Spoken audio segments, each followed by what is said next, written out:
So when we look at the high-level snapshot of what a wind farm requires from a vessel perspective, you can split it into four main categories. On the left-hand side here, we start with survey and pre-construction activities, moving into the cable installation, foundation installation, and then the offshore substations, the turbine installation itself, before moving into service and operations.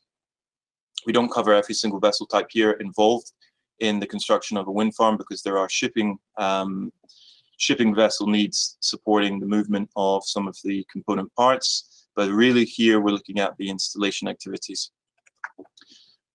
The main vessels that we talk about, and this is not exclusive but or exhaustive, but the main vessels we talk about are CTVs, SUVs, walk-to-work vessels, the cable lay, foundation, and installation jackups. Crew transfer vessels, CTVs. They are high in number and low in relative capital build. We need a lot of them to support in construction as well as the service and operations phase. So they can vary from short-term durations of hire to much longer term. They have a low capital build cost in a relative sense. So we see a lot more, and have seen a lot more, speculative builds in the European market to cater for them. So we have a huge number of them. SOVs tend to be married to the wind farm project itself, or the developers or OEMs. They are on a longer term contract and predominantly servicing the operations and maintenance needs after construction. Walk-to-work vessels usually tend to be on much shorter term lease or charter durations, supporting the construction activities, and they can be supporting the array cable terminations and pull-ins, wind turbine commissionings, or offshore substation commissioning as well.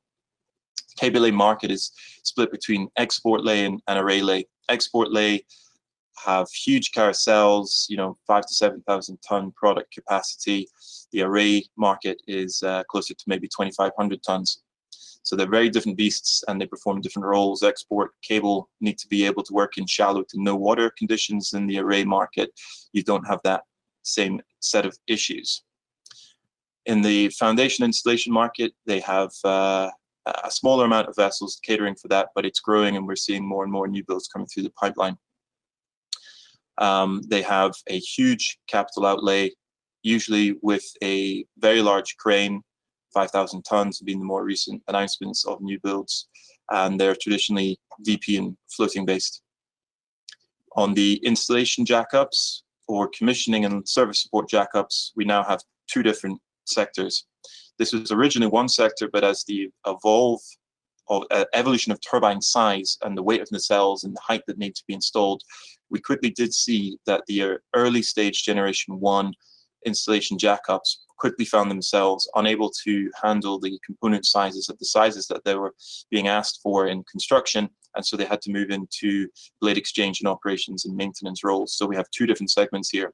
For the installation size, they are very, very high-tech, huge cranes, large deck capacities, and extremely expensive. On the older and more lighter service side, and we may see some feedering concepts into the US at some point, they will have a lower cost by comparison, but they're still relatively expensive, in excess of $100 million, $150 million potentially in the US. So we can look back at Europe and start to analyze and interpret what our demand may look like across the US. So we were installing turbines in the US 2017, so we can put some correlation in Europe back to 2001 and start looking at what we saw in Europe, and are there going to be some similarities here in the US. It's unlikely that we'll see some similarities initially. There are a few fundamental differences, and I'll touch on these now. So with the US, and you can see here on the blue line, the actual gigawatt cumulative additions are increasing at a much higher rate by comparison to Europe. This is predicated on the size of turbines that we are installing. We aren't using 500 kilowatt sizes or anything like that, which the European markets really cut their teeth on. We're jumping into 6 megawatt, 12 megawatt and higher.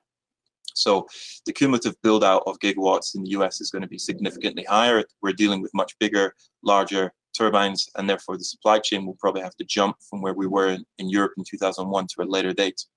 But back in 2001, we were using the available supply chain we had access to, and that included, legacy guard vessels or fishing vessels with tire fendering on the bow to work in a CTV role before moving into early stage CTV design.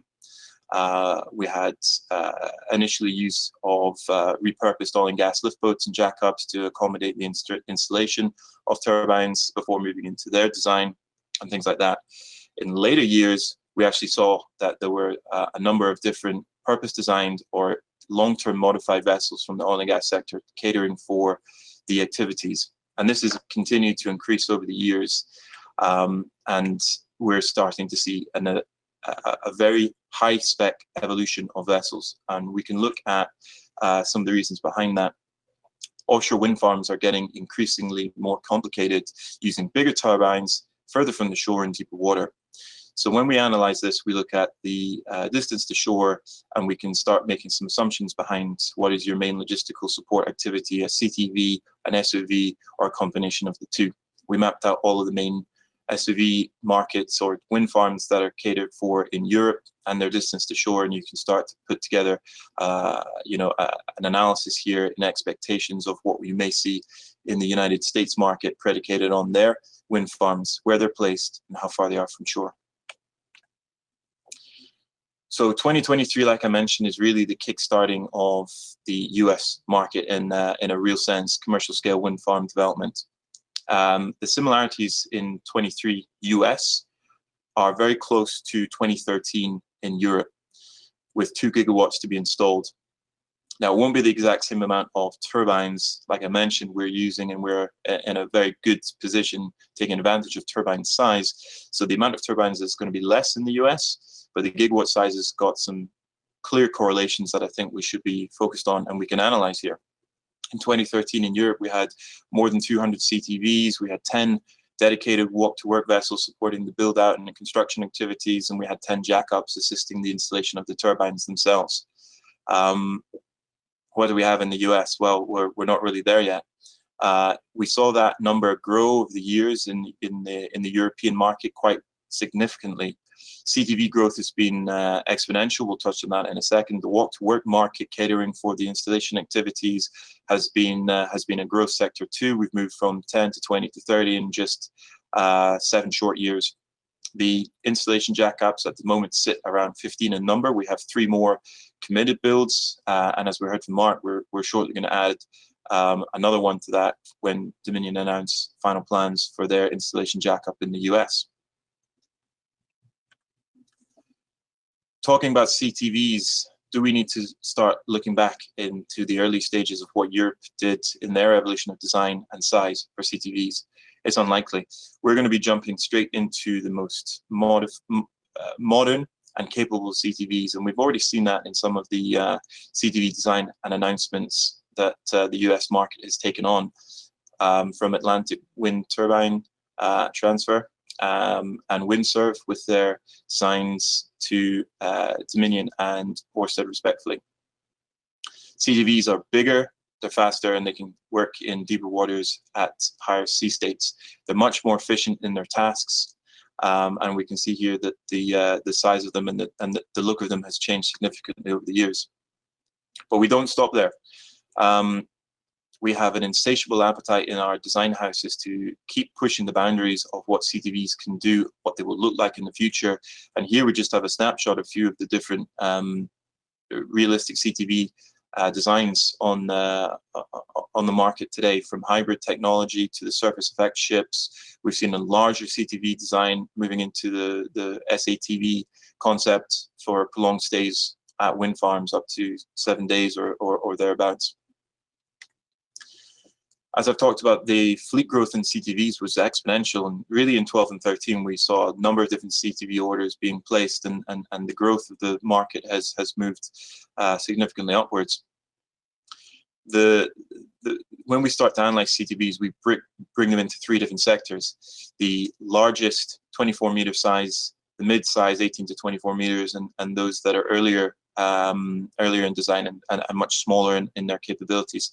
The US market will probably only lean towards the top 2 tiers. The middle tier will only be driven by the right well design compliance speed restrictions predicated on the length of the CTV, and the much larger design is probably where a lot more developers and OEMs will focus their aspirations behind for efficiencies and higher sea states to operate in. Service operation vessels, the evolution in Europe is similar to the CTV build-outs. We utilized the existing supply chain at the time from oil and gas. The inventory, which was surplus to requirements in their domestic markets, were then made available to the wind farm developers or OEMs, construction contractors, and things like that. We started to see purpose-modified iterations on these existing PSVs, MPSVs for build-out of very high-spec personnel accommodation and into gangways. Then we moved into our evolution behind SUVs, and we've seen the first generation moving into the second and a half generation sized SUVs very quickly in the last few years. And these are really helped by the design of the users of them. The turbine OEMs and the developers themselves have helped to design it. The SUV fleet expectation is going to grow.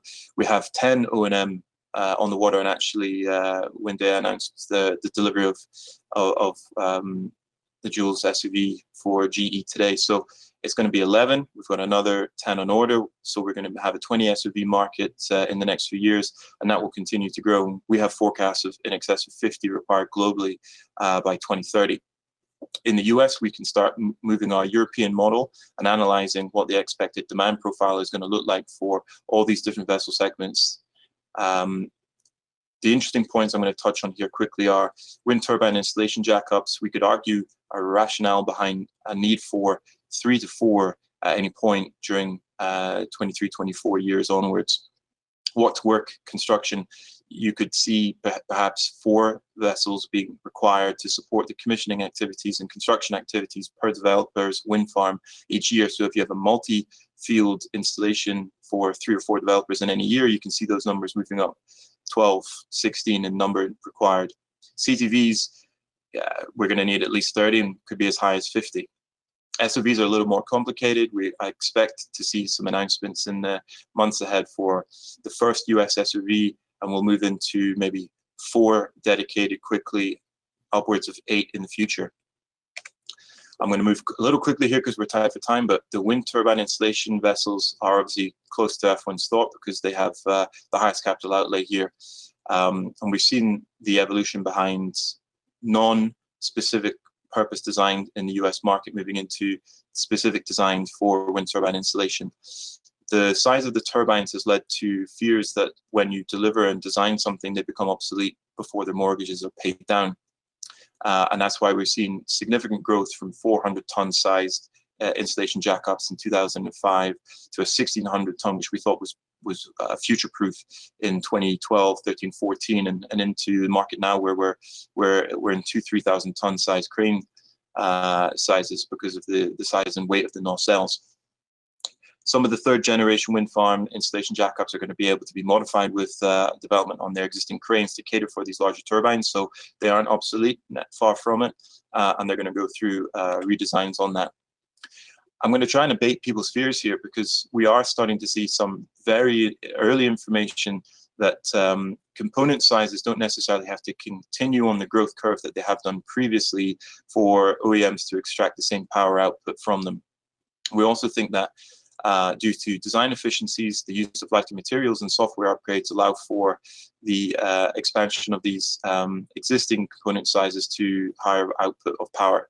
Our opinion is the 14 megawatt turbine assembly that Siemens have announced could potentially be increased to somewhere in the region of 18 and a half through efficiencies and design and optimization improvements without increasing component sizes. This should allow for people looking at the US market to take a much more conservative approach to building out a vessel which is not going to become obsolete in the 5 years ahead that a lot of the European market looked at and had fears behind.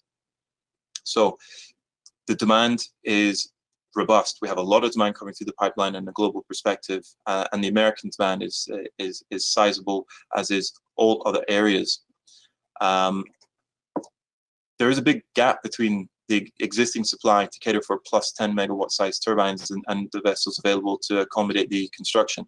If there's an evolution in technological improvements behind floating installation, we may see some of that gap narrow, but as it currently stands today, we need more jackups built to cater for the existing demand that we see through the pipeline, and therefore there's an appetite for some people to start looking at them.